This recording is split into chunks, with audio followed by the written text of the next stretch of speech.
अस्सलाम वालेकुम students, welcome to my YouTube channel easy solutions of mathematics. हम लोग कर रहे हैं 9th क्लास का chapter number 1 unit number 1 real numbers और उसकी एक्सरसाइज 1.2 हमने पिछली वीडियो में ख़त्म की है और तमाम जो वीडियोस हैं एक्सरसाइज 1.1 और 1.2 की वो मेरी प्लेलिस्ट के अंदर मौजूद है। नेक्स्ट एक्सरसाइज 1.3 से हमने आज स्टार्ट करना है। एक्सरसाइज 1.3 में स्टेटमेंट वाले क्वेश्चन हैं जो बच्चों को बहुत ही ज़्यादा अजीब लगते हैं, लेकिन ये बहुत ज़्यादा आसान क्वेश्चन हैं। इनको हम जो है ना समझ के करेंगे तो ये बहुत ज़्यादा आसान है। क्वेश्चन नंबर 1 है हमारा, सम ऑफ 3 कंसेक्टिव नंबर। सबसे पहले आपने कंसेक्टिव को समझना।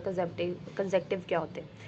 कंसेक्टिव वो नंबर होते हैं एक के बाद दूसरा नंबर फ़ौरन, जैसे 1 के बाद फ़ौरन 2, 3, 4, 5, 6, ये सारे क्या हैं? Consecutive numbers. अगर हो 1, 4, 10 उसके बाद 15 एंड 20 तो ये कंसेक्टिव नहीं है, क्योंकि तरतीब के लिहाज से ना, सीक्वेंस के लिहाज से ये एक दूसरे के फ़ौरन बाद नहीं आते।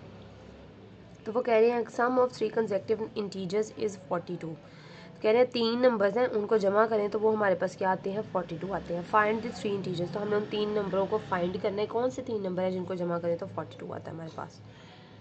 तो जी हमने सबसे पहले लेट करना है। अब हमें पता तो है नहीं कि कौन से नंबर्स, तो हम अपनी तरफ से ना लेट कर लेते हैं 3 कंसेक्टिव नंबर्स x, x+1 और x+2। वो कैसे? अब ये लेट द 3 कंसेक्टिव इंटीजर, यानी एक नंबर अगर x है,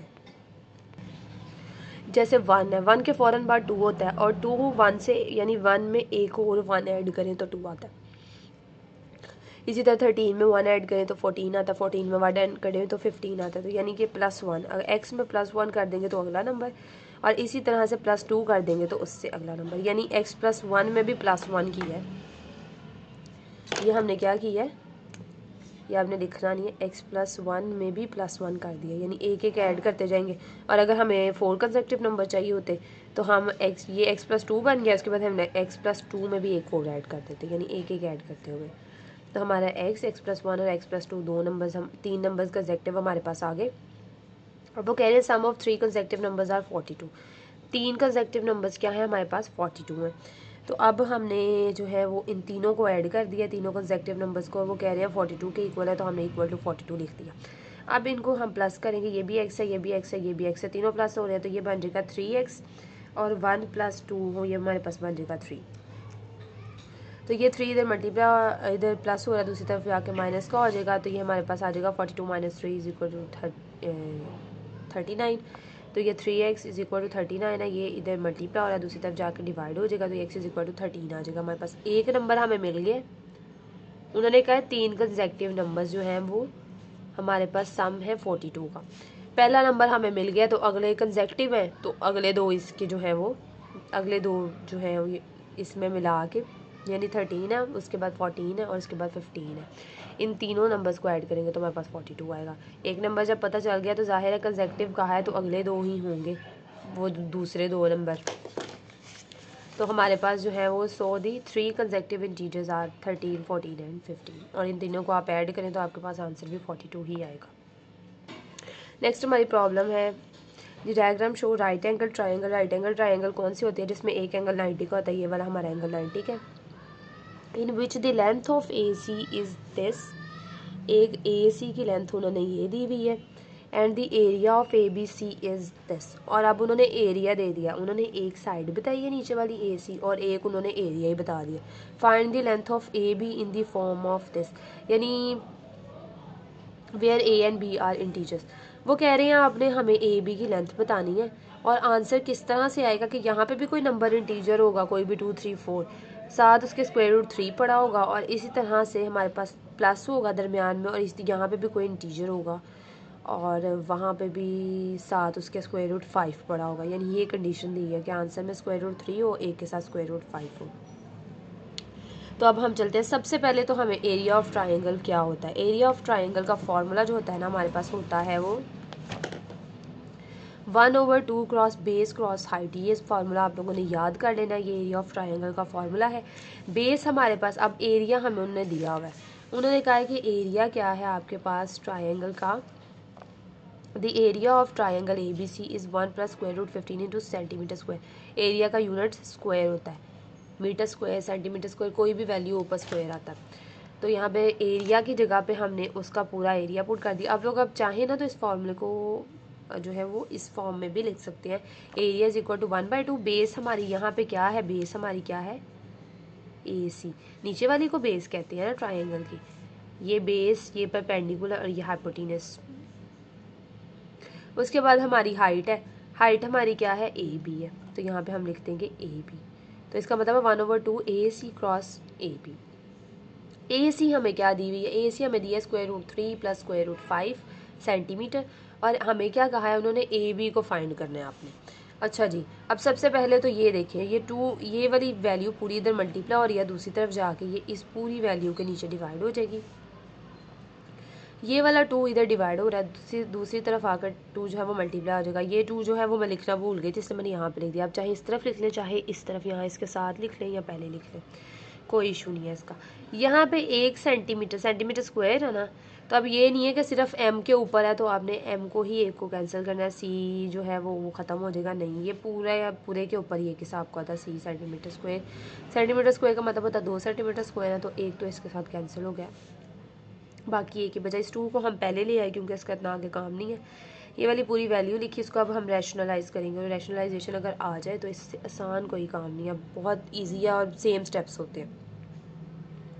इसमें प्लस है, इसमें माइनस है, तो A² - B² वाला इसके ऊपर फॉर्मूला बंद कर देंगे।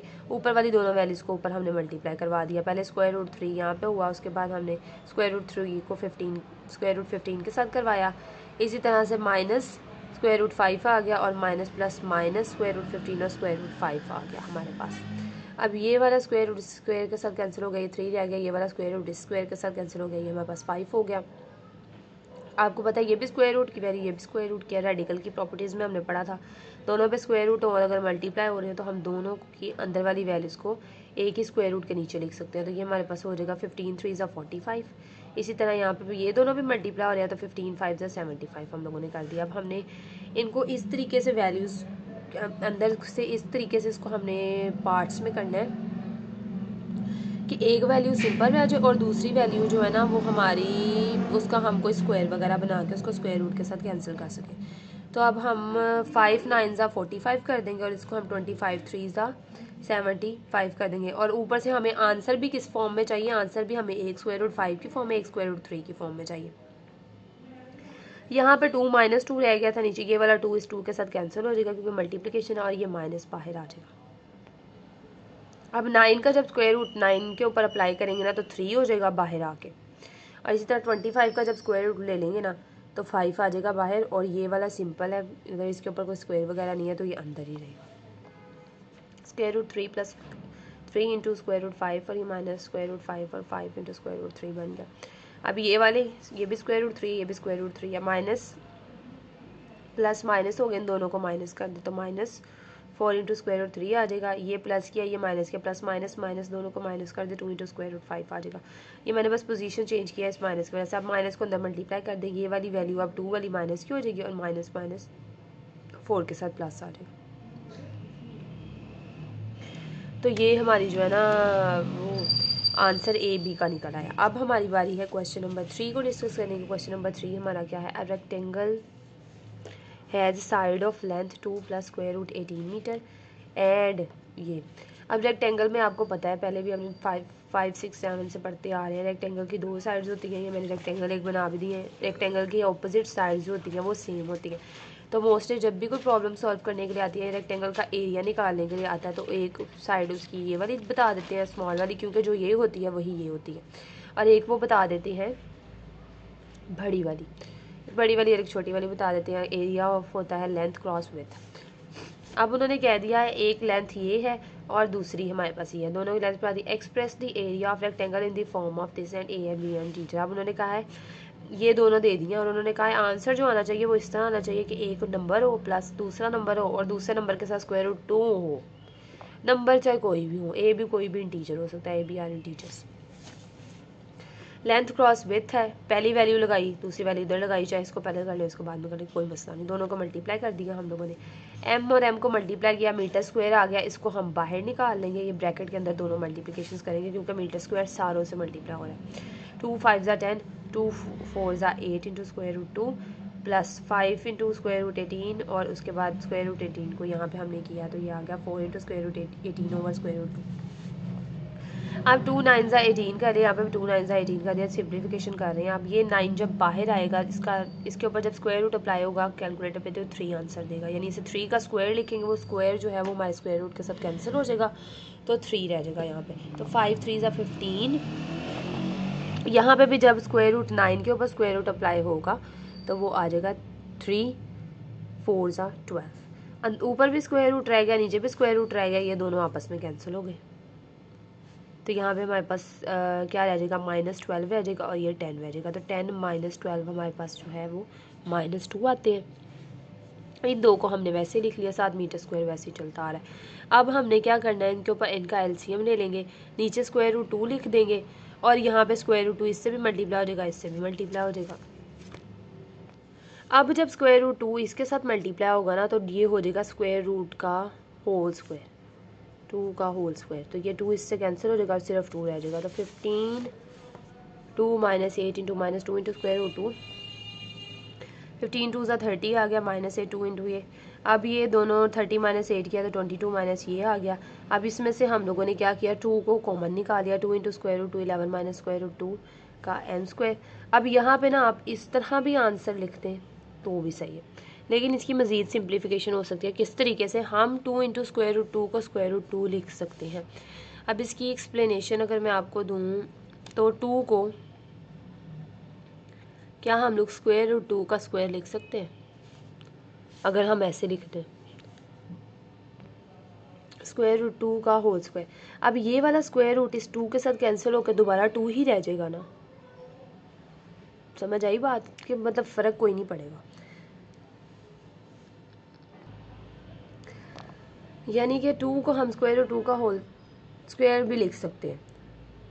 तो जब हम इस तरह लिख दिया, इस 2 को हमने इस तरीके से लिख दिया और नीचे हमारे क्या है, स्क्वायर रूट 2 है। तो एक स्क्वायर रूट 2 इससे कैंसिल हो गया तो ऊपर क्या रह गया, सिर्फ स्क्वायर रूट 2 रह गया, ऊपर स्क्वायर रूट 2 रह गया, अंदर 11 minus square root 2 by m square आ गया।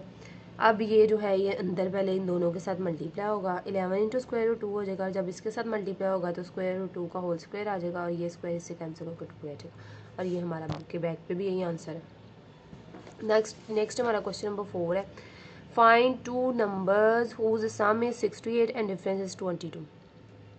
दो नंबर्स फाइंड करें जिनको प्लस करें तो 68 आए, माइनस करें तो 22 आए। अब वो दोनों नंबर्स तो हमें पता ही नहीं है, तो हम पहले लेट कर लेते हैं वो दो नंबर्स है क्या। तो लेट किया जी 2 numbers be x and y. अब आप लोग यहाँ पे ए और बी भी ले सकते हैं, एक्स और वाई भी ले सकते हैं, ये आपकी अपनी मर्जी है। हमने वो नंबर्स ले लिए, एक एक्स है और दूसरा क्या है वाई। अब उन्होंने कहा दोनों को प्लस करें तो 68 आए, दोनों को माइनस करें तो 22 आए। इसको इक्वेशन नंबर 1 कहना है, इसको इक्वेशन नंबर 2 कहना है, इनको साइमल्टेनियसली सॉल्व करना है। सबसे पहले हम दोनों इक्वेशंस को करेंगे प्लस। इसको प्लस किया तो 2x आ गया और ये प्लस का ये माइनस का दोनों कैंसिल हो गए और ये 68 और 22 हमारे पास 90 आ गया। और x की वैल्यू इस तरीके से हमारे पास 2 1 ज़ा 2 हो गया, ये इधर मल्टीप्लाई हो रहा था ना, इधर जाकर डिवाइड, 2 4 ज़ा 8 और 2 5 ज़ा 10, 45 आ गया हमारे पास। अब हम इस x इज इक्वल टू 45 को अपनी क्वेश्चन नंबर 2 में ऐड जो है वो पुट कर देंगे। तो यहाँ पे हमारे पास जो है जैसे ही हमने इसके अंदर अब x की जगह पे 45 को क्वेश्चन नंबर 2 में पुट इन इक्वेशन नंबर 2 किया हमने 45, तो यहाँ पे y की जगह पे 22 आ गया, 45 माइनस 22 किया तो हमारे पास 23 जो है वो y की वैल्यू आ गई। तो ये था हमारी x की जो है हमारी क्या है, अब ये x 45 और y x 45 और y 23, ये वो नंबर्स है जिनको प्लस करें तो 68 और माइनस करें तो हमारे पास 22 आता है। तो इस तरह का कोई भी क्वेश्चन आ सकता है तो आप लोग कर सकते हैं। अब उनका सम चाहे कुछ भी बताया हो या डिफरेंस चाहे कुछ भी बताया हो, इसी तरह से आपने लेट करना है, लिखना है और कर देना है। नेक्स्ट है, the weather in Lahore was unusually warm during the summer of 2024 and the TV news reported temperature at high as 48 degree. अच्छा जी, लाहौर का वेदर उसका बता रहे हैं गर्मियों में बहुत ज़्यादा मतलब गर्म हो गया, तो उसका टेम्परेचर कोई 48 डिग्री तक पहुंच गया। By using the formula find the temperature as Fahrenheit scale. Book के अंदर ये लिख दिया गया है, बोर्ड में ये नहीं लिखा जाएगा। मैं आपको बता रही हूँ क्योंकि बुक में हिंट लिख दी जाती है, यहाँ पर उन्होंने हिंट नहीं लिखा लेकिन ब्रैकेट बना दी है। इसका मतलब आप यही समझें कि बुक के अंदर ये फार्मूला दिया गया है, पेपर में जब ये क्वेश्चन आना है तो इतने हिस्से को स्किप करके इस फार्मूले के अलावा आएगा, सिर्फ लिखा होगा bye using the formula find the temperature, formula नहीं लिखा होगा। तो ये फार्मूला आपने याद करना है। इस फार्मूले के अकॉर्डिंग वो कह रहे हैं आपने find the temperature as Fahrenheit scale. Fahrenheit scale में हमने कहा to convert to the Fahrenheit we use for formula. ये फार्मूला जो बुक में लिखा हुआ है वो यही है, 9/5 जो है वो C डिग्री प्लस 32 95। अब यहाँ पे हमारे पास जो टेम्परेचर उन्होंने बताया वो 48 डिग्री बताया, तो हम यहाँ पे इसकी जगह पे हमारे वो टेम्परेचर 48 पुट करेंगे प्लस 32, जैसे का वैसे आ गया। सिंपली कुछ भी नहीं करना, सिर्फ हमने C की जगह पे उसकी वैल्यू पुट कर दी है। 9 को 48 से मल्टीप्लाई किया, 4 × 32/5 प्लस 32। इसको कैलकुलेटर पे सॉल्व करेंगे तो 86.4 आ जाएगा, और दोनों को प्लस करेंगे तो 118.4 आ गया। तो इस तरीके से हमारे 5 सवाल हो गए हैं। बाकी हमारे जो नेक्स्ट 4 क्वेश्चन है वो हम नेक्स्ट वीडियो में करेंगे, क्योंकि ये वीडियो की लेंथ थोड़ी लंबी हो रही है। तो अगर आपको इस वीडियो से रिलेटेड कोई भी क्वेश्चन है तो कमेंट सेक्शन में पूछ सकते हैं। वीडियो पसंद आई तो प्लीज़ वीडियो को लाइक करें, चैनल को सब्सक्राइब करें और अपने फ्रेंड्स के साथ ज़्यादा से ज़्यादा मेरी वीडियो को शेयर करें। Thank you so much.